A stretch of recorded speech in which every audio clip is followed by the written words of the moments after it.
El último llamado divino presenta el mensaje del tercer ángel.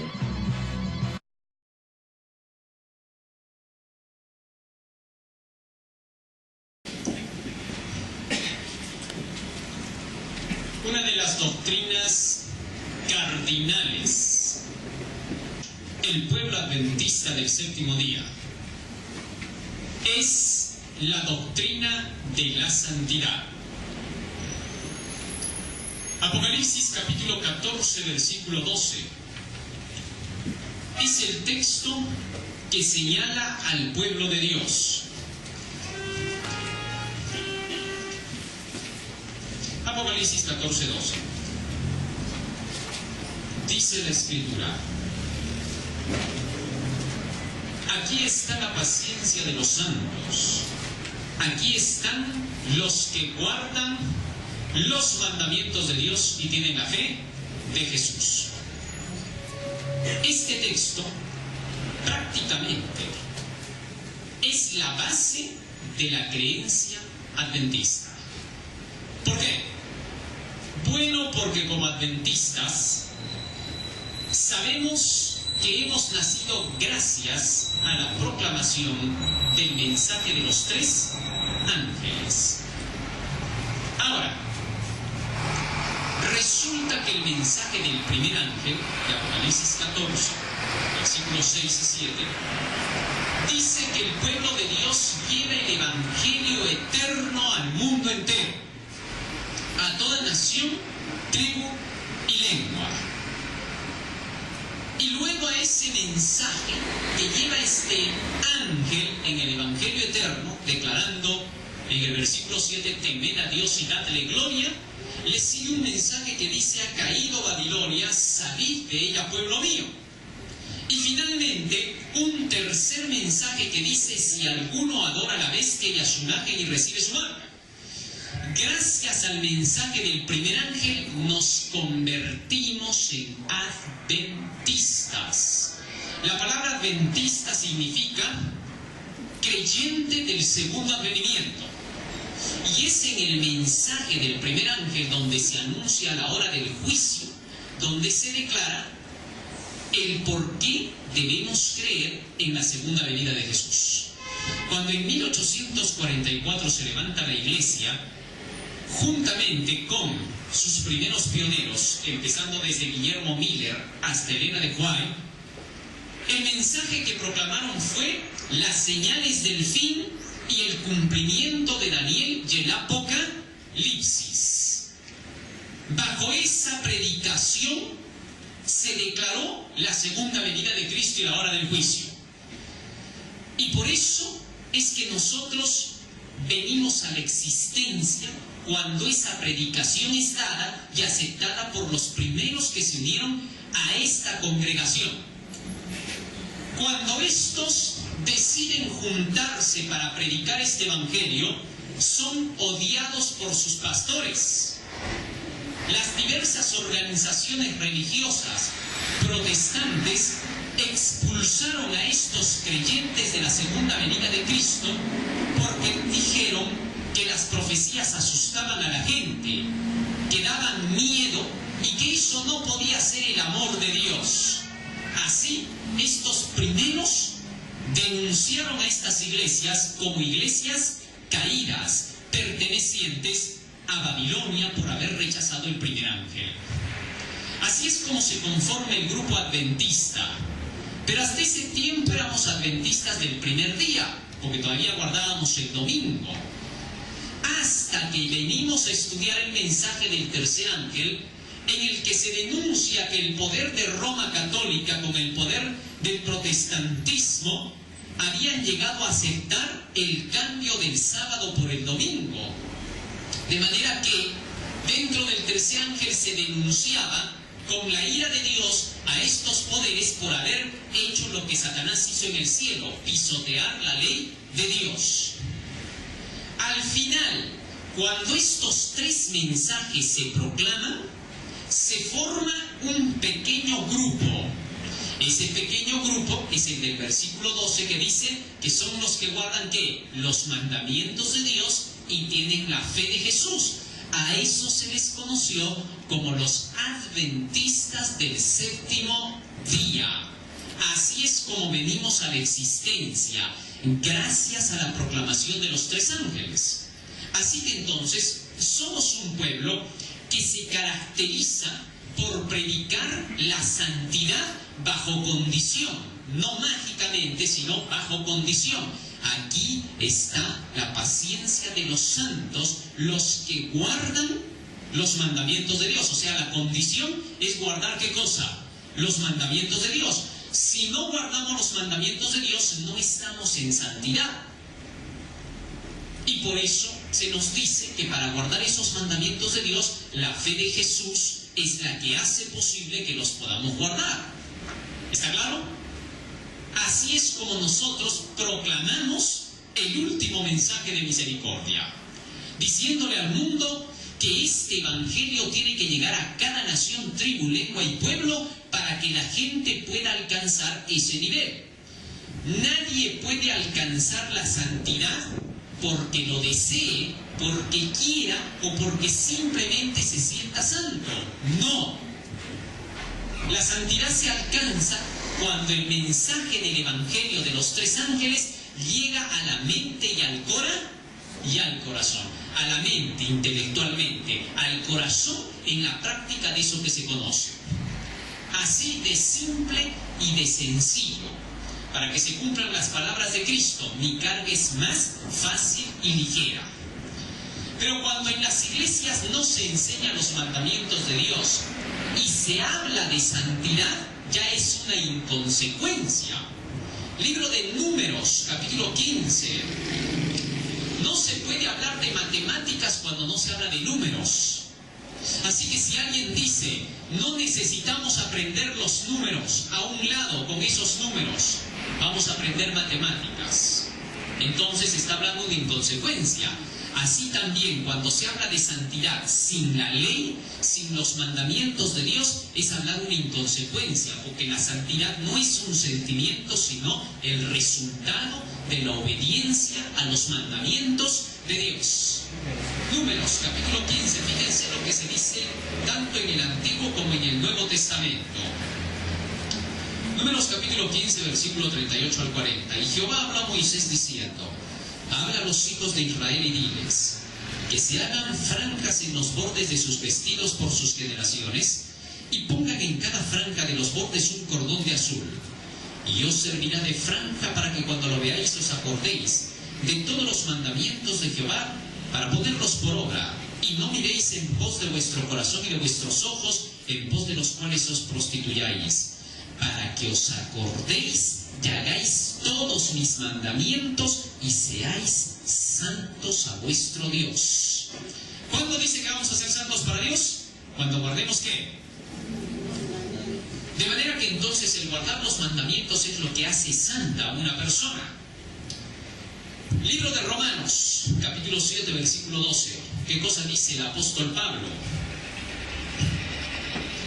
Romanos 7, 12. Ahora, cuando la iglesia adventista se inicia, todos sus creyentes, los primeros pioneros, estudian la Biblia y concluyen en sus ideas. Toda la conclusión de los estudios de estos primeros pioneros, hombres y mujeres consagrados a Dios, fueron plasmados en los escritos del espíritu de profecía. Vale decir, en otras palabras, los escritos que ahora se conocen como los de Elena de Juan, en realidad son los escritos de la historia de la iglesia adventista, de todo lo que le pasó. Todo lo que ella escribió ha quedado plasmado como para que ahora nosotros lo reconozcamos como el espíritu de profecía, tanto por sus predicciones como por sus cumplimientos. Por eso se llama espíritu de profecía. Y dentro de esos libros leemos las bases que tuvieron los primeros adventistas para creer lo que creían. De ahí que todo adventista no solo tiene el privilegio, sino el deber y la obligación de leer esos libros para poder estar bien ubicado en nuestras creencias. De lo contrario, puede ser un poderoso divisionista. ¿Por qué? Porque como no conoce las bases, él va a estudiar por sí mismo algo que ya está descubierto y entendido, y va a querer dar nuevas interpretaciones y todavía va a decir, es que yo me guío por el Espíritu Santo y por mis oraciones. Y el Espíritu a mí me ha mostrado lo que no ha mostrado a los primeros pioneros. Divisionista. ¿Por qué? Porque está trayendo nuevas luces de acuerdo con su propio criterio, pero no de acuerdo con la verdad de Dios. Porque todo el cuerpo de la iglesia va a decir otra cosa distinta, porque tienen conocimiento, porque para hablar primero hay que conocer. Imagínense si cada persona que venga a la iglesia venga diciendo, yo he pedido el Espíritu y Dios me ha dicho otra cosa distinta a lo que él dice, o a lo que el otro dice, o al otro. Entonces esto sería una olla de grillos. Por eso, nuestras doctrinas y creencias están establecidas, fueron escritas, al igual que los escritos de la Biblia en la antigüedad se hacían para recordar siempre lo que se creía. Y es en base a todo eso que debemos ver si lo que hoy la Biblia declara, lo declaraban nuestros primeros pioneros, y vamos a darnos cuenta que es lo mismo, y por lo tanto eso hace que nuestra iglesia sea una iglesia incambiable, que no cambia sus doctrinas. Muchas iglesias se han levantado proclamando sus mensajes, declarando cosas que según ellos sacan de la Biblia. Pero cuando esa primera generación se acaba, la siguiente generación en esa misma iglesia viene a decir, no había sido así, hemos encontrado otro tipo de luz. Entonces esa iglesia queda desprestigiada. Las puertas del Hades no prevalecen contra la verdadera iglesia, por tanto no puede variar sus creencias y sus doctrinas. Sus creencias y sus doctrinas tienen que ser establecidas en la palabra del Señor para que sean inamovibles. Y como adventistas, nosotros hemos basado nuestras creencias y doctrinas en la Biblia, Romanos 7:12. Fíjense lo que dice aquí el apóstol Pablo. De manera que la ley a la verdad es santa, y el mandamiento santo, justo y bueno. De manera que la base de la santidad está ¿en qué cosa? En la ley de Dios. Sin la ley de Dios no se puede hablar de santidad. Así que, si en algún momento ustedes visitan alguna iglesia donde digan que la ley de Dios era para el Antiguo Testamento, que ya para el Nuevo Testamento ha quedado crucificada, es una iglesia corrupta. Se ha corrompido y se le puede decir Babilonia. Por eso las iglesias que han rechazado la verdad de Dios del sábado se llaman Babilonia en la Biblia. Porque se apartaron de aquello que es lo único que hace santo al hombre, que la ley de Dios por la sangre de Jesucristo. ¿Correcto? No hay otra cosa que haga santo el hombre. La palabra santo significa apartado, separado para un uso sagrado. Y tú no te puedes apartar solo del mal, eso es imposible. Mas cuando te dejas guiar por Dios y Él te dice cómo, recién lo haces. No hay otra forma. Así que entonces la verdad, que es Cristo mismo, la Biblia misma, es lo único que te puede apartar del mal. Santifícalos en tu verdad, tu palabra es la verdad. En otras palabras, apártalos del mal con tu palabra. Así es como el hombre se aparta del mal. Y la palabra de Dios, la ley de Dios, es la verdad. Salmo 119, versículo 142. Fíjense lo que dice aquí. Salmo 119, versículo 142. Tanto de la Biblia, de la ley de los 10 mandamientos, de Dios y de Jesús y del Espíritu Santo, de estos 5 elementos se dice la verdad. Al Espíritu se le llama el Espíritu de verdad. A Dios se le llama el Dios de verdad. Jesús dice, yo soy la verdad. La palabra dice, santifícalos en tu verdad, tu palabra es verdad. Y Salmo 119, 142 dice, tu justicia es justicia eterna y tu ley es la verdad. Porque todos estos en conjunto son lo mismo. ¿Quieres hablar con el Espíritu Santo? Lee la Biblia, estás hablando con el Espíritu Santo. ¿Quieres conversar con Dios? Lee la Biblia, estás conversando con Dios. ¿Quieres hablar con Jesús? Lee la Biblia, estás hablando con Jesús. ¿Quieres descubrir la verdad? Lee la Biblia, descubre la verdad. ¿Está claro? Todo esto es el conjunto llamado verdad. Y todo este conjunto es el que te hace santo. Ningún hombre puede ser santo porque quiera serlo. ¿Se han dado cuenta que cuando a la gente se le dice, solo los santos van a llegar al cielo? ¿Qué responde la gente? Seguro que llegarás tú solo si es que eres todavía, porque después no hay nadie santo en la tierra. ¿Por qué dice eso la gente? Porque se ha hecho un ideal de santidad. El hombre hace sus medidas, ¿sí? A ver, díganle al hombre, a ver, ven a pintar a Jesús en un cuadro. Van a ver que de 10 personas que le digan que pinte a Jesús en un cuadro, los 10 van a pintarlo distinto. No lo van a pintar igual. Así es la mente humana. Así que cada quien tiene su propio ideal de santidad. Para algunos santidad es que ni siquiera se le pase por la cabeza un mal pensamiento. Para otros santidad es que puede pasar el mal pensamiento pero no hacerle caso. Para otros santidad es que robe solo un solcito. Ya, si robas 1000 ya no eres santo. Cada quien tiene su regla. Otros dicen, santo es el yesito al cual yo le pongo sus velas. ¿Por qué le dice santo a ese? Pues no hace nada. Bien has dicho, es un yeso. Es que cada quien tiene su ideal. No debemos poner nuestra regla dentro de lo espiritual. Ese es el peor error. Si antes de que una persona aprenda matemáticas, le preguntáramos así, a ver, hijito, ¿cuánto es 3 más 3? 43. Y nos vamos a reír, ese chiquito todavía, pero le gusta responder, decimos, ¿no?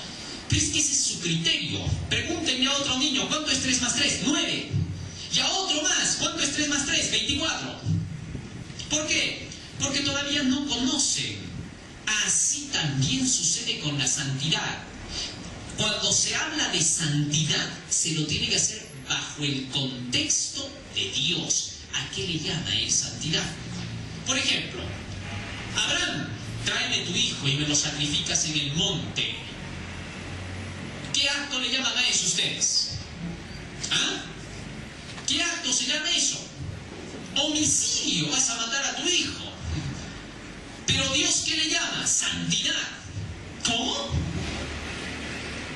Hay gentes que no razonan y siempre han tratado de sacar conclusiones. Ahí está, pues, ese es el Dios de la Biblia. Dios es amor, tráeme tu hijo ahí y sacrifícamelo. Pero esta gente a veces solo juzga por lo que lee en la letra, pero no entiende cuál es el símbolo que había detrás. En una ilustración que Dios estaba dando de cuánto sufrimiento tuvo que tener el cielo para enviar a Jesús y que Jesús aceptara morir. Así como estaba sucediendo en Abraham, para que se tuviera una idea. En ese tiempo no había Biblia. Había que tener una idea ilustrativa de lo que en realidad estaba pasando en el cielo para entender el plan de la salvación. Que así como Abraham ahora estaba entregando a su hijo en sacrificio, el Dios del universo estaba entregando a su hijo en sacrificio. ¿Acaso Dios permitió que se muera Isaac? No permitió, porque solo era una ilustración. Dios da cientos de ilustraciones en la Biblia. ¿Por qué? Porque el cerebro humano solo capta con ilustraciones. No hay otra forma. Lamentablemente el pecado ha retrogradado las capacidades que Dios había puesto en Adán. Y ya no es posible que el hombre pueda entender las verdades de una forma sencilla y fácil. ¿Por qué tenemos que educar a los hijos, reprenderlos y disciplinarlos a veces fuerte para que estudien? Por el pecado. Si no hubiera pecado, tú le dirías a tu hijo, mijito, a ver, escucha, 4 por 4, 16, 5 por 5, 25. A ver, ¿cómo es, hijito? 4 por 4, 16, 5 por 5, 25. Y ahora no es así por el pecado. ¿Cuánto es, hijito, 4 por 4? 25. ¿No te he dicho 16? ¿Entiendes o no? ¿Por qué le tienes que hablar así? Porque el pecado ha hecho difícil la impresión de la verdad. ¿Debido a qué? Nos hemos degradado. Por eso es que Dios tiene que hablar fuerte con el hombre. ¿Han visto, por ejemplo, en la Biblia, no? Dios a veces tiene que reprender duro, mostrar su ira que va a venir al final del tiempo. ¿Por qué tener que presentarle eso al hombre cuando bien se le podría decir, mira, solo compórtate bien, haz lo bueno, esto es lo bueno, aquello. Bien se podría, pero el pecado es un velo. Háblale hacia el hombre y se burla. Y después cuando vuelve a hacer lo malo te va a decir, no es perfecto. Eso quiere decir que su cerebro no razona nada. Entonces, ¿Dios qué tiene que hacer? Habla con fuerza para impresionar la mente, y recién la mente cede ante la realidad. Si alguien dice que eso está mal, va a tener que volver a nacer para poder empezar otra vez la cultura real. Porque la mente es así. Por eso la disciplina es indispensable. Sin disciplina nos volvemos delincuentes. Quien diga que no es porque ya inició la delincuencia. Quiere hacer lo que quiere. Es fácil de darse cuenta. No es difícil comprender ciertas situaciones. Pero bien, ahora, tomando esto en cuenta, vamos a leer ciertas citas del espíritu de profecía que nos van a ayudar a comprender cuál era el pensamiento de los primeros adventistas cuando se inicia la iglesia adventista del séptimo día. ¿Correcto? Así que por eso he puesto aquí, en lo que vamos a ver en estas filminas, un diálogo con Elena de White. ¿Por qué con Elena de White? Bueno, pues porque ella ha dejado los libros escritos. Si Jaime nos hubiera dejado, si Edson nos hubiera dejado, estaríamos leyendo lo de ellos. Pero ella fue quien escribió, y esto fue a causa de que fue reconocida como alguien que tenía visiones de parte de Dios. Pero no vamos a hablar hoy de sus visiones. Para hablar de las visiones de ella tendríamos que primero probar con la Biblia que estas visiones tendrían que existir. Solo quiero limitarme a la parte histórica de lo que ella escribió. ¿Qué creíamos en relación con la santidad? ¿Correcto? Y comparemos eso. Los que tengan sus lecciones de escuela sabática, también hagan su comparación con la lección de la escuela sabática. Oiga, porque la escuela sabática no es la última palabra en nuestra iglesia. Cuidado. Hay hermanos que a la escuela sabática la adoran, si es posible, ¿no? Le creen más que a la Biblia. Leen una cosa en la Biblia, pero en la escuela sabática otra, y le prefieren crear la escuela sabática. No. Tengamos cuidado. La misma Elena de White, en sus tiempos, cuando se inicia la escuela sabática, ella dice: cada vez que estudiemos la escuela sabática, no vayamos a la iglesia a repetir lo que hemos estudiado de ese libro, sino veamos si va la ley al testimonio, y luego de eso presentemos lo que hemos visto que está acorde con la verdad. Así que no necesariamente todo lo que está escrito en la escuela sabática está correcto, ¿eh? A veces se nos ponen ciertas cosas para probar si estamos estudiando o no. Muchas veces cientos de pastores han dicho en los púlpitos: hermanos, no solamente lean la escuela sabática, lean su Biblia y el espíritu de profecía más, porque no todo lo que esté en la escuela sabática necesariamente es lo correcto. A veces se ponen ciertos temas para poder probar el estudio de los alumnos dentro de la iglesia. ¿Ah? ¿Eso por qué tiene que pasar? Eso es para poder acrecentar nuestro conocimiento, nuestra búsqueda, para no zambullirnos en las aguas solo porque parecen claras. Una persona un día se fue a zambullir en aguas claras, y cuando cae dentro del agua, todos los bichos comienzan a pegársele. Oye, pero el agua parecía limpia, parecía. No todo lo que parece es. Así que hay que tener cuidado. ¿Qué cosa es seguro para estudiar bien? La Biblia y el espíritu de profecía. Y los temas de la lección son solo para despertar nuestro interés en el estudio de esos temas. Nada más. La lección de escuela sabática no es inspirada por Dios. Cuidado. La lección de la escuela sabática es escrita por hombres que dentro de nuestras iglesias a veces son estudiosos y dan sus puntos de vista, pero no es inspirada por Dios. Tenga cuidado. Lo único inspirado por Dios es la Biblia y el espíritu de profecía. Pues nada más. Ningún libro de ningún pastor es inspirado. Ninguno. Ni el comentario bíblico de nuestra iglesia adventista es inspirado. Cuidado. Solo son escritos de interpretaciones que han dado algunos hombres estudiosos de la Biblia. Lo único inspirado, repito, es ley, palabra de Dios, testimonio, espíritu de profecía. No hay más. Muy bien. Ahora, teniendo eso en cuenta, entonces crecer un poco acá las letras, pues no nos vamos a leer todos.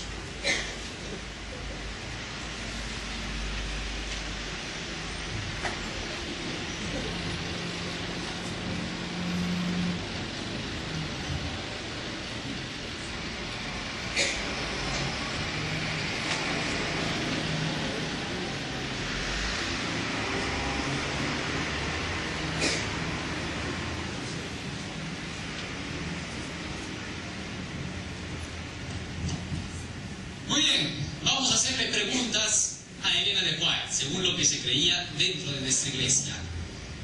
Primera pregunta, ¿se siente la santidad? A veces se piensa que la santidad se siente, ¿no? Una persona decía: cuando me sienta santo voy a ir a la iglesia. Ah, ya, nunca vas a ir entonces. ¿Cómo te vas a sentir santo? Por favor, la santidad no es sentimiento. La santidad es vivir de acuerdo con ciertos principios que Dios estableció. Es como el que dice, cuando me sienta matemático voy a estudiar matemática. ¿Qué le dirías a tu hijo si te dijera eso?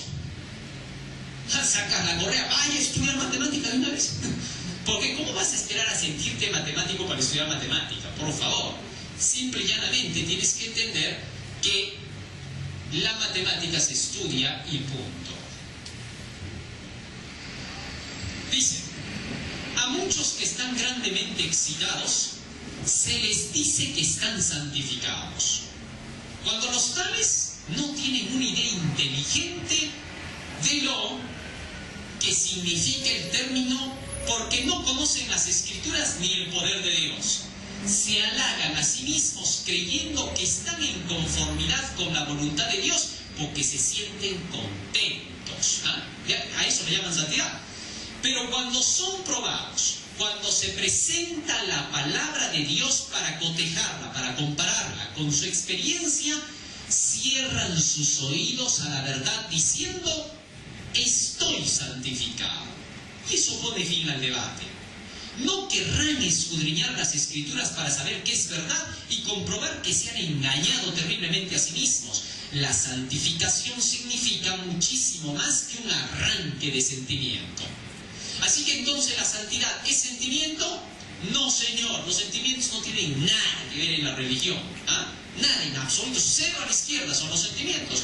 Porque los sentimientos no prueban nada. A los sentimientos más bien hay que controlarlos y derrotarlos. Si siento ganas de darle un puñetazo al hermano que está a mi lado derecha, ¿qué tengo que hacer? ¿Dárselo? No, porque si no sería yo un hipócrita cristiano. Entonces tengo que contener mis sentimientos y evitar el mal para ser un cristiano genuino que lucha contra sus deseos. Bien, así que ya tenemos el primer punto. Segunda pregunta que le hacemos a Elena de Juárez. ¿Cómo se sabe cuándo estamos en santidad? Respuesta. La verdadera santificación se evidenciará por una consideración concienzuda de todos los mandamientos de Dios, por un desarrollo cuidadoso de cada talento, por una conversación circunspecta, por revelar en cada acto la mansedumbre de Cristo. Así que entonces, ¿cuándo se sabe que estamos en santidad? Cuando estamos obedeciendo ¿qué? Los mandamientos de Dios. Para obedecer los mandamientos de Dios tenemos que cada día estudiar las Escrituras para saber qué nos pide, porque es lo que mandamiento no es mandamiento si primero no te manda nada. Y para saber qué te están mandando hay que venir a la Biblia. Y la Biblia te dice, obedece tal cosa. Ahora, es imposible que obedezcas de la noche a la mañana, aunque ores todo el día. No vas a cambiar de la noche a la mañana. Eso no existe. La santificación no es instantánea, sino gradual. Entonces, hoy día conozco que no tengo que mentir. Desde hoy día me esfuerzo por no mentir, pero voy a cometer errores todavía. Posiblemente 4, 5 veces o 6 veces más por ahí voy a seguir mintiendo. Y voy a caer llorando a los pies de Cristo. Dios no me ayuda a vencer apenas oro, porque si lo hace, voy a decir, que ha sido fácil dejar el pecado. La próxima me tomo otra copita, le vuelvo a decir que me ayude y ya está. Y Dios me ayuda como si nada. Dios no va a hacer que tú dejes el pecado en un día. Dios va a hacer que luches contra él. Porque el verdadero cristiano lucha contra el pecado hasta vencerlo. Al que venciere, por eso dice. Entonces, nunca jamás creas que obedecer los mandamientos de Dios significa que hoy día te entregas a Cristo y mañana eres un angelito que ya no se equivoca en nada. Eso no existe en la Biblia, por favor. Si alguno hubiere pecado, abogado tenemos para con el Padre, a Jesucristo el justo. Hoy día decides dejar el pecado, hoy, pero hoy empiezas tu lucha. No dice que hoy ya no te puedes equivocar. Cuando se dice, dejaos esa cosa maldita inmediatamente, dice la mensajera de Dios, ¿no? Hablando del pecado. Hoy se renuncia al pecado, no mañana. Como decir, ya, mañana entonces dejo de pecar. No, hoy.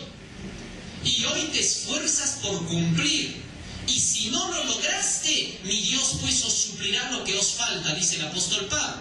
Eso se llama santificación. Por eso santificación es un proceso. Hay que estudiarlo, cómo se logra. La santificación es que yo diga, ya me siento santo, ya descendió el Espíritu sobre mí, siento el calor que me quema desde la cabeza hasta los pies, así que ya me voy a portar bien. Eso no es verdad, eso es un sueño. Vive así y vas a abandonar la iglesia. ¿Por qué? Porque vas a haber creído una mentira. Ni en el colegio, hasta en el colegio cuando te equivocas en algunas cosas te dan otra oportunidad. O sea que los hombres son más buenos que Dios. No tiene sentido. Hasta tú como padre le das otra oportunidad a tu hijo. Y Dios, que es mejor que tú, no te va a dar oportunidad hasta que venzas. La lucha es a vencer. Jesús ha dicho, yo he muerto para que todos esos errores que cometas mientras buscas vencer, los cubra yo. Pero si no buscas vencer al 100%, Dios no te ayuda. Porque si voy a luchar diciendo, lo demás lo suple Él, entonces voy a luchar solo el 50%, que lo otro lo cubra Él. Eso es falso, falsa santificación, espuria. La santificación real es que luches poniendo el 100%, y si te equivocas, Dios no te abandona. Al contrario, te dice, muy bien hecho, hijo, vuélvete a levantar hasta que lo logres. Ese es el amor verdadero de Dios. Su amor nunca, jamás está excluido de su santidad. Santidad es amor. A veces dicen, una cosa es la santidad, otra cosa es el amor. En su cabecita, no en la Biblia. La Biblia dice otra cosa. Bueno, sigamos leyendo. Que ella siga respondiendo. ¿La obediencia a la ley es santidad? Le preguntamos. Dice ella, excitación no es santificación. Que quede claro. Únicamente la completa conformidad con la voluntad de nuestro Padre que esté en el cielo es santificación. Y la voluntad de Dios está expresada en su santa ley. ¿Es lo mismo que hemos leído en la Biblia o no? Sí, ahí está. Dice, santificación es estar en conformidad con la voluntad de Dios, y la voluntad de Dios se expresa en su ley. La observancia de todos los mandamientos de Dios es santificación. Evidenciar que somos hijos obedientes a la palabra de Dios es santificación. La palabra de Dios debe ser nuestra guía, no las opiniones o ideas humanas. Cuando a veces el hombre se quiere guiar por la santificación según lo que le explique el pastor, según lo que le explique el doctor en teología, porque la gente a veces dice, ¿no? Es doctor en teología. Sí, pero los doctores de la ley fueron los peores. Perdón. Entonces, ¿qué debo decir? Es un creyente de las Escrituras. ¿Qué interesa que tenga 7 doctorados? Eso no prueba nada en lo absoluto. No vale nada. ¿Cómo? ¿De qué estás hablando? No vale nada, pues. El doctorado no te hace santo. Lo que te hace santo es la palabra de Dios. Santifícalos en tu verdad. Tu palabra es la verdad. A veces veo que presenta, hoy día nos va a explicar sobre santificación el gran erudito tal. Más bonito sería, hoy día nos va a explicar la santificación el gran autodidacta Jesús. ¿No es mejor? ¿Cuántos cartones tenía Cristo? ¿Cuántos doctorados tenía Cristo? ¿A quién presentarías entonces tú con más alegría? Pero ahora no, ahora el gran erudito. Y por este lado tenemos al hermanito fulano de tal. Es increíble cómo el cerebro humano está de bajada, ¿no? Eso nos ha pasado por el pecado. No se preocupe, es normal ver esa degradación. Así que por eso le vamos a dar más importancia, no a los cartones, sino al autodidacta. Ese está en primer lugar. ¿Quién? Jesús. Jesús fue el gran autodidacta. Nadie es igual, nadie le llega ni a las sandalias a Jesús. Jesús es Jesús, es el Hijo de Dios. Y por lo tanto, Él es el Padre de los autodidactas. ¿Con eso qué quiero decir? ¿Estoy menospreciando los cartones? No. Simplemente quiero decir que ni un solo cartón en la tierra puede llegar a alcanzar el nivel de las enseñanzas de la Biblia. Muy bien. Continúa diciendo, los que han de ser verdaderamente santificados, escudriñen la palabra de Dios con paciencia, con oración, con humildad, con contrición de alma. Recuerden que Jesús oró, santifícalos en tu verdad, tu palabra es la verdad. Bueno, eso era la parte del sábado de tarde de nuestra lección, explicado por Elena de Juan. Qué bonito, ¿no? Que ahora alguien que ha sido una adventista pionera y que a la vez fue reconocida como profeta, nos haya dado la explicación del concepto de la santidad. Pasamos ahora a lo que fue el día domingo. Solo en puras citas de Elena de Juan. Que ella siga respondiendo. ¿Cómo sé que soy un cristiano genuino? El cristianismo es simplemente vivir de toda palabra que sale de la boca de Dios. Debemos creer en Cristo y vivir en Cristo. Y es el camino, la verdad y la vida. Y escuchen esta llave. Abran sus oídos. ¿Alguien se está durmiendo? No creo, ¿no? ¿Alguien se está durmiendo por ahí? Si ven que alguien se está durmiendo, despiértenlo, ¿ok? Aquí está la llave de la salvación. ¿Ah? Estas tres preguntitas que voy a hacer son preguntas que siempre se hacen. Miren lo que dice acá, ¿no? Dice, tenemos fe en Dios cuando creemos en su palabra. ¿Cuándo tenemos fe en Dios? Cuando creemos en qué. Nada más. Acá no hay de que fe en Dios, que tengo que creer que está allá, no sé, me sueño con Él, me da visiones y le creo. No, Señor. Crees en su palabra y estás creyendo en Dios. Punto. No hay más. Sigue diciendo. Confiamos en Dios y lo obedecemos cuando guardamos sus mandamientos. ¿Cuándo confiamos en Dios? Cuando guardamos sus mandamientos. Eso se llama obediencia, confianza. ¿Ah? No hay más. No hay más conceptos. Y luego sigue diciendo, y amamos a Dios cuando amamos ¿qué cosa? Su ley. Amamos a Dios cuando... Tú no puedes amar a Dios con el sentimiento. Hay personas que dicen, acá, ¿para qué sirve guardar la ley si yo no lo amo a Dios? Sin amor no se puede guardar la ley. No, quítate ese falso idea, ubícate. ¿Ah? Es más bonito estar ubicado, ¿no? Dice, amamos a Dios cuando guardamos su ley. Punto, indiscutible. ¿Qué vas a discutir con alguien que tenía el Espíritu de Dios? Hermano, pero el pastor a mí me ha dicho que primero tengo que amar y después recién me tengo que obedecer, porque sería hipócrita si obedezco sin amar. Bueno, dile a tu pastor que venga para que se eduque con el espíritu de profecía. Eso es más sencillo. ¿Por qué? Porque lo que ya está escrito no lo puedes contradecir. Esas fueron las bases, nuestras creencias. Ahora, si quieres formar una nueva iglesia o nueva organización, recién puedes sacar tus propios conceptos. Eres libre. ¿Por qué? Hay leyes de libertad religiosa. Puedes formar tu nueva religión, no pasa nada. Pero la religión que nosotros llevamos desde nuestras bases, desde 1844, es incambiable. No puede variar.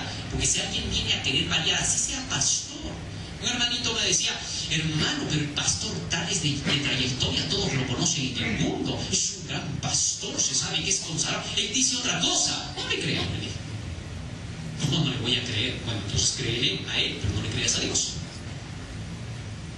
Estás en la disyuntiva. Lo más seguro es que creas a lo que está escrito, no a lo que cualquiera venga a decir por ahí. Muy bien, que siga respondiendo. ¿Puedo ser santo si soy sincero pero creo un error? Ahí está, ¿no? Esta pregunta es clave. ¿Puedo ser santo si soy sincero pero creo un error? Vamos a ver.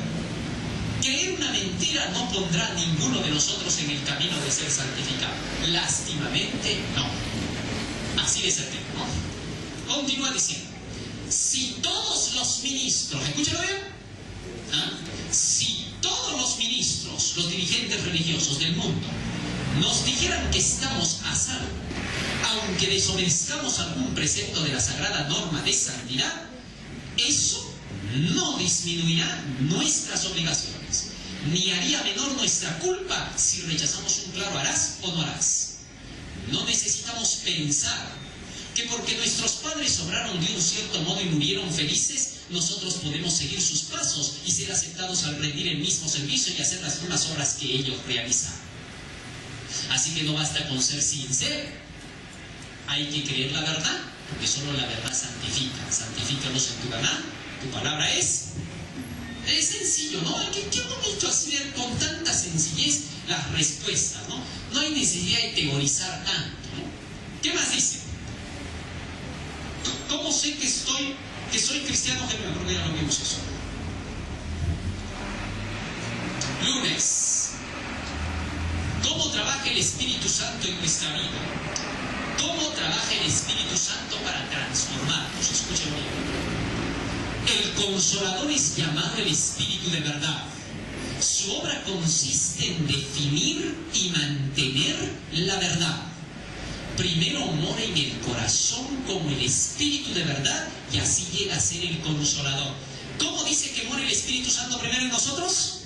Como el Espíritu de verdad, es decir, a través del conocimiento de las Escrituras. Y luego de que entre el conocimiento, el Espíritu entra como conocimiento.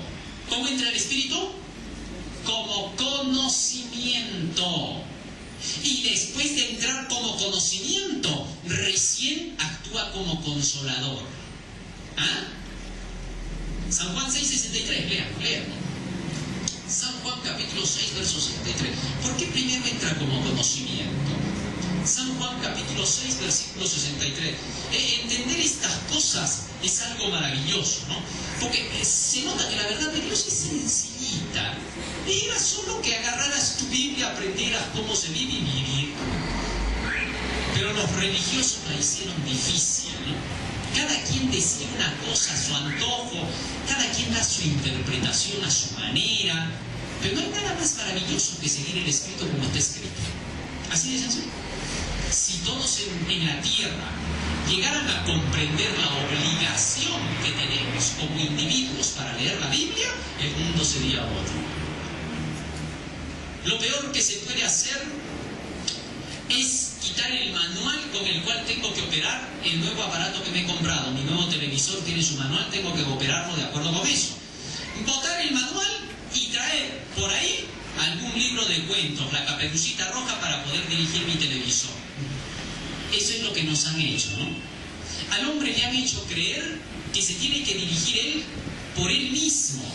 Y cuando le dicen eso, ni siquiera lo dejan dirigir por él mismo, sino que tiene que ir a ver a Sócrates, a Platón, a Aristóteles para ver qué dijeron los grandes filósofos. Y se rige por eso. Y cuando lee ciertas cosas que parecen lógicas en lo que estos hombres dicen, su cerebrito, que está a la altura del de ellos, dice, ahí está la lógica, está clarito lo que dicen estos hombres. Claro, ¿cómo va a estar claro si todos pensamos igual? Si estamos retrogradados todos por el pecado. Un pecador, ¿qué le dice a otro pecador? Somos iguales. Así que, ¿cómo un pecador lo va a dirigir a otro? ¿Puede un ciego guiar a otro ciego? ¿No van a caer los dos en el hoyo? Pero en cambio, si un infinito en sabiduría nos conduce, el Creador, el que nos hizo y nos dice cómo debemos conducirnos en la vida, ahora recién estamos siendo conducidos por el manual correcto. Qué interesante. ¿Qué dice San Juan 6:63? Dice la Escritura. San Juan 6:63. El Espíritu es el que da la vida, la carne para nada aprovecha. Las palabras que yo os he hablado son espíritu y son vida. Así que las palabras que están escritas en la Biblia son espíritu. Para que el Espíritu de verdad more en nosotros hay que leer esas palabras. Y al leerlas y retenerlas en la cabeza, el Espíritu de verdad mora dentro de nosotros para convertirse ahora en el Consolador. Porque cuando vengan los problemas, como he leído la Biblia, ya tengo las soluciones en la cabeza. Y así el Espíritu se vuelve un consolador. ¿Captamos eso?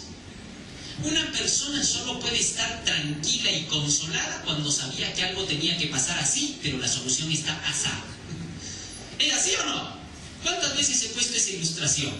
Atropellan a una persona ahí en la calle, todos corremos a mirarla y nadie sabe cómo atenderla, hasta que viene el médico y nos dice, por favor, a un lado, vamos a atender a este hombre. Todos asustados, nadie lo quiere ni tocar, pero viene el médico y lo empieza a tocar por todo lado, ¿no? ¿Por qué? Porque él sabe que tocando va a saber si se ha roto huesos. ¿Ah? Y es el más tranquilo entre todos. Algo, por favor, quítale por ahí un poco de agua, vaya, traiga de su casa. El hombre tranquilo mira todo, ¿no? Por favor, un poquito más allá, dejen respirar al hombre. Todos nerviosos. Los que no saben, no conocen, no saben cómo consolar al necesitado. Pero el otro que conoce sabe cómo consolarlo. Así la palabra de Dios conoce todos nuestros problemas, sabe todas nuestras inquietudes, tiene todas las respuestas. Y cuando tú la lees y estás lleno de ella, sabes lo que hacer frente a la crisis y la tentación.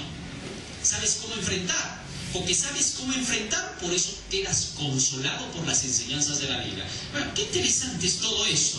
Más aún dice la mensajera de Dios. Primero mora en el corazón como el Espíritu de verdad y así llega a ser el Consolador. Hay consuelo y paz en la verdad. Pero no se puede hallar verdadera paz ni consuelo en la mentira. Por medio de falsas teorías y tradiciones es como Satanás obtiene su poder sobre la mente, induciendo a los hombres a adoptar normas falsas, tuerce el carácter. Por medio de las Escrituras, el Espíritu Santo habla la mente y graba la verdad en el corazón. Así expone el error y lo expulsa del alma, por el Espíritu de verdad, obrando por la palabra de Dios, es como Cristo subyuga a sí mismo a sus escogidos. Cristo nos mantiene unidos a Él a través del Espíritu de verdad por la palabra de Dios. De otra forma, tú estás unido con Cristo cuando estás unido con la Biblia todos los días, viviendo y obedeciendo los preceptos de Él, haciendo todo lo posible por conformar tu vida con ese libro. Puede que cometas errores, pero odias el pecado y lo vencerás. Eso es lo que Dios quiere. Debemos aprender a odiar al pecado con perfecto odio. Cuando odies al pecado con perfecto odio, lo vas a querer vencer. Nunca te vas a dar por vencido. Si lo vuelves a cometer, no vas a decir, Dios pensará que soy un hipócrita, ya no tengo ganas de orar, mejor me voy. No, ya no vas a ser rebelde, ahora vas a ser humilde. Porque cuando caigas otra vez vas a decir, Señor, perdóname. Volví a caer, pero ayúdame, yo sé que con tu ayuda puedo. Nunca vas a decir, aunque cayese 7 veces, parece que Dios se ha olvidado de mí porque le estoy pidiendo 7 veces. No sé si existirá porque no me oye. Ya no vas a decir rebeliones. ¿Sabes qué vas a decir ahora? El justo cae 7 veces y se levanta. Qué distinto, ¿no? La Biblia tiene todas las respuestas. Si sabes entenderla, y solo puedes entenderla cuando la lees, entonces la podrás practicar. Y no te será difícil. Ya no vas a ser criticón cuando veas que otro peca. Ya no vas a decir, ¿ves? Después de todo yo de 10 pecados ya dije 7, en cambio tú solo 5. Sí hay gente que se compara en la iglesia, ¿no? Yo soy más santo, ya estoy cumpliendo más que tú. No, para Dios sigues pecador igualito. En la iglesia nadie se mide. En la iglesia nadie está mirando si el otro peca. Porque en cientos de iglesias están mirando si peca el que predica, ¿no? Y el día que el que predica peca, dice, pues eso ya no creo. ¿Por qué? Si todos pecan. Es que su religión está basada en la carne, en lo humano. Basa tu religión en la Biblia, en el Espíritu. Y verás que nunca, jamás retrocederás. Siempre hay salida para todo. Bueno, en los días de Cristo, los dirigentes y maestros de Israel no podían resistir la obra de Satanás. Estaban descuidando el único medio por el cual podrían haber resistido a los malos espíritus. Fue por la palabra de Dios como Cristo venció al maligno. Los dirigentes de Israel profesaban exponer la palabra de Dios, pero la habían estudiado solo para sostener sus tradiciones e imponer sus observancias humanas. Por su interpretación le hacían expresar sentidos que Dios no le había dado. Sus explicaciones místicas hacían confuso lo que él había hecho claro. Discutían insignificantes detalles técnicos y negaban prácticamente las verdades más esenciales. Pero sí, a veces se discute. Ahí la Biblia dice, ¿en nombre de quién te tienes que bautizar? ¿Del Padre, del Hijo, del Espíritu o en el nombre de Jesús? Están discutiendo simplezas, por favor. Detallitos. Otro viene y dice, a ver, el nombre de Jehová, no es Jehová, sino Yahvé. Tiene que ser así con Yahvé, no con Jehová. El tetragrama. ¿Qué están discutiendo simplezas que no sirven para nada? ¿Eso te va a salvar? Jamás. Eso hacían los fariseos. Oiga, se pasaban horas discutiendo por un detallito. A ver si el ayuno tenía que ser 2 veces a la semana o si tenía que ser 3 veces a la semana. Ayuno 2 veces a la semana, decía el fariseo. Y el esenior le decía, yo también, pero no los martes y jueves, sino los lunes y miércoles.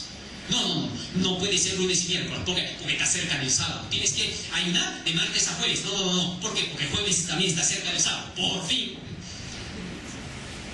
Así se la pasaban discutiendo cosas que no tenían nada que ver en la salvación. No es eso lo que era el punto de discusión. El punto de discusión es, ¿estás obedeciendo los mandamientos de Dios? Punto. Es lo único que vas a llevar al cielo. Todas las respuestas te las van a dar allá. Muy bien. Y negaban prácticamente las verdades más esenciales. Así se propagaba la incredulidad. La palabra de Dios... Voy a bajarte. La palabra de Dios era despojada de su poder y los malos espíritus realizaban su voluntad. Ya está. Martes. Bien, ¿cómo estás? Rápido se aprende así, ¿no? Sencillito, no hay nada de dificultoso. ¿Cómo nos libramos de las mentiras y los errores? Hay consuelo y paz en la verdad, pero no se puede hallar verdadera paz ni consuelo en la mentira.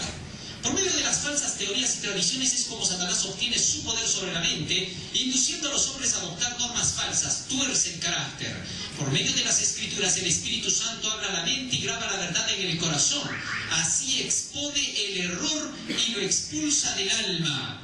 Por el Espíritu de verdad, obrando por la palabra de Dios, es como Cristo subyuga a sí mismo a sus escogidos. Aquí hay un ejemplo de un pastor que hablaba de santificación sin la base de la santificación. Vamos a ver para reconocernos. El pastor K, posiblemente sea el pastor Kellogg, ¿no? El doctor Kellogg, a quien se conocía que seguía el panteísmo. Posiblemente. Ha sido considerado como un ejemplo. Mientras que perjudicaba la causa de Dios, su vida no ha sido sin culpa. Sus caminos no han estado de acuerdo con la santa ley de Dios ni con la vida inmaculada de Cristo. No hizo entrar a las almas en la verdad, ni las estableció en el mensaje del tercer ángel. Presenta una teoría de la santificación como asunto de la mayor importancia, mientras que da poca importancia al conducto por el cual se recibe la bendición de Dios. Santifícalos en tu verdad, tu palabra es verdad. Así que este pastor dice que hablaba mucho de la santidad. Tienes que portarte bien, tienes que hacer lo correcto, porque santidad es hacer lo correcto, estar en obediencia a Dios. Y cuando le decían, ¿y cómo se logra la santidad? Allá, cuando oras ya de por sí la santidad se te viene. Pero perdón, la oración no va a tomar el lugar del deber. Santifícalos en tu verdad, tu palabra es la verdad. Oiga, sí, hay religiones que se quejen en que la oración no es todo, ¿no? Un día estaban conversando con una doctora de consejería espiritista. Y entonces le preguntaron y le dijeron, ¿y tú cómo haces para atender a tus pacientes cuando esos pacientes a veces son creyentes de Dios? Y entonces ella respondió y dijo, todo creyente en Dios ora. Así que cuando vienen acá yo les digo, si tú crees que la oración te puede sanar, ora. Yo voy a actuar para curarte, pero tú ora. ¿Por qué? ¿Y por qué le haces orar si está orando a Dios? No está pidiendo a los que tú crees acá, tu Krishna y todo lo demás. Y ella dijo, porque hay un poder especial en la oración. Cuando una persona ora, su hipotálamo comienza a trabajar y ella solita se autosugestiona para poderse curar. Entonces por eso yo le digo que ore porque a mí me conviene cuando lo hace. Así contribuye a lo que yo le diría que haga, pero no me creería.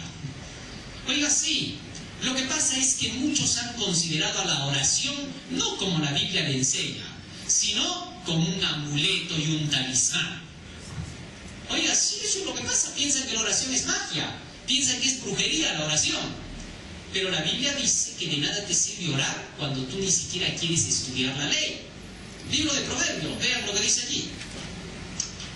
Libro de Proverbios. Por eso necesitamos conocer las bases de la religión cristiana bíblica, porque se ha hecho maltratar al cristianismo bíblico debido a los idealismos que se han creado, igual que la ideología de género, ¿no? ¿Han escuchado de la ideología de género, no? Que dice que si eres hombre, si quieres puedes elegir ser mujer, y si eres mujer puedes elegir ser hombre.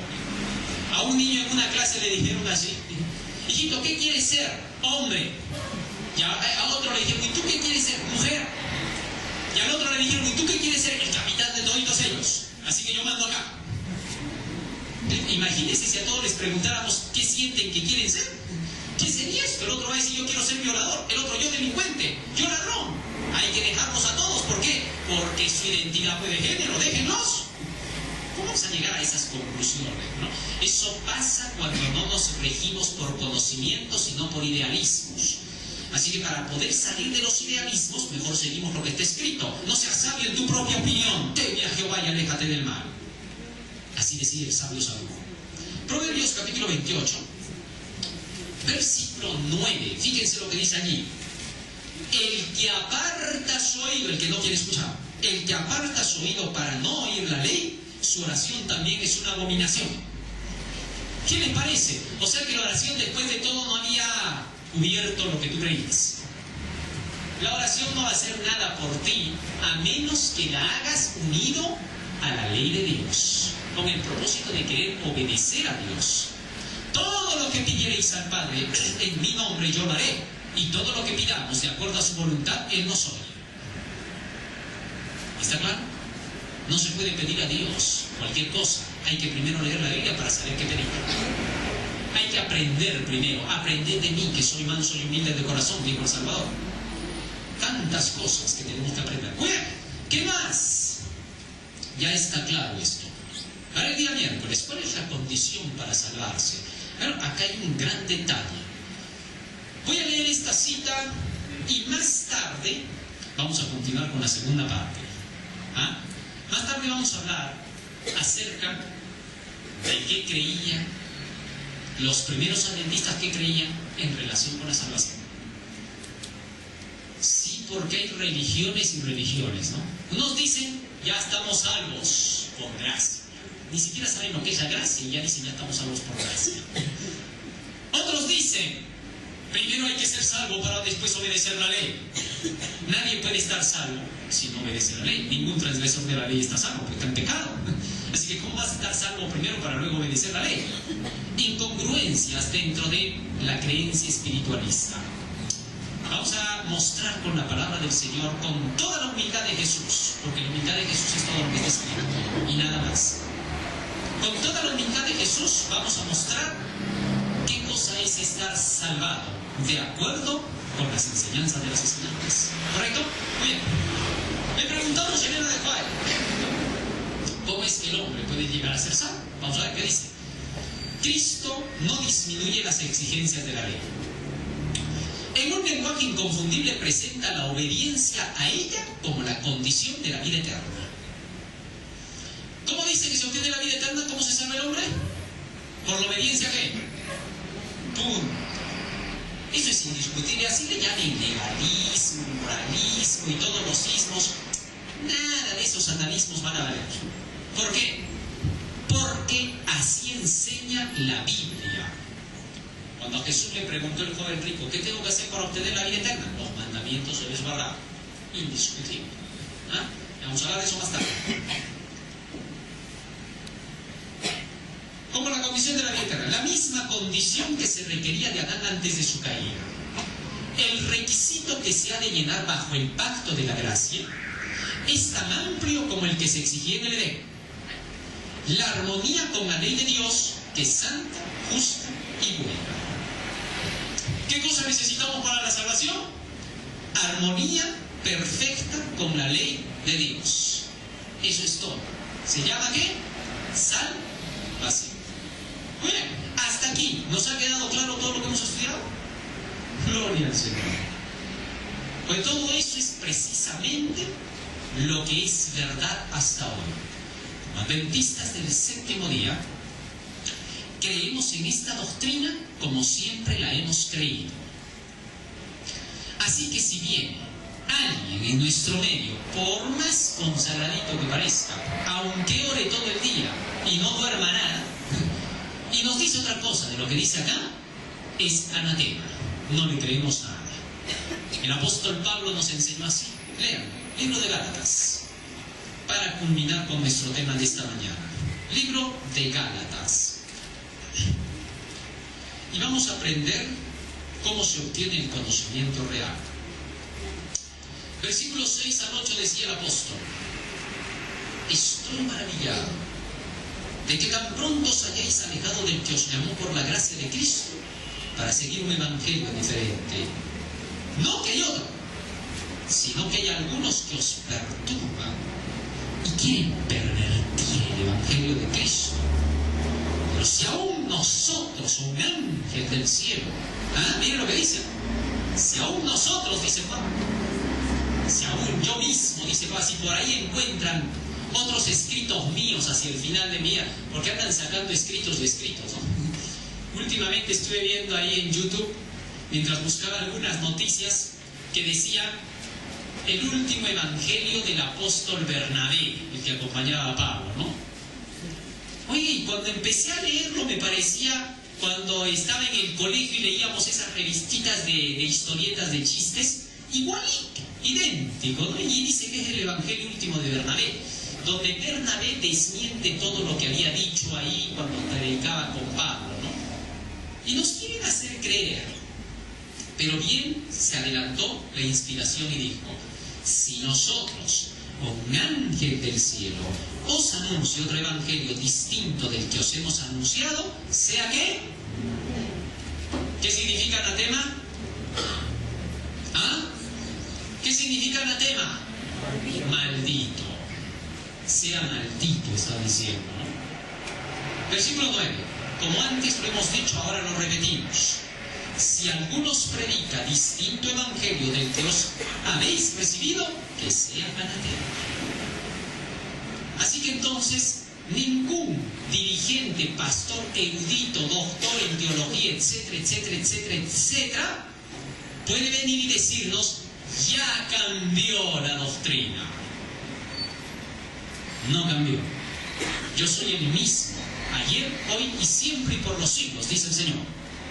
Y yo, Jehová, no cambio. Así vosotros, hijos de Israel, no habéis sido destruidos. El día que Dios cambie, estamos muertos.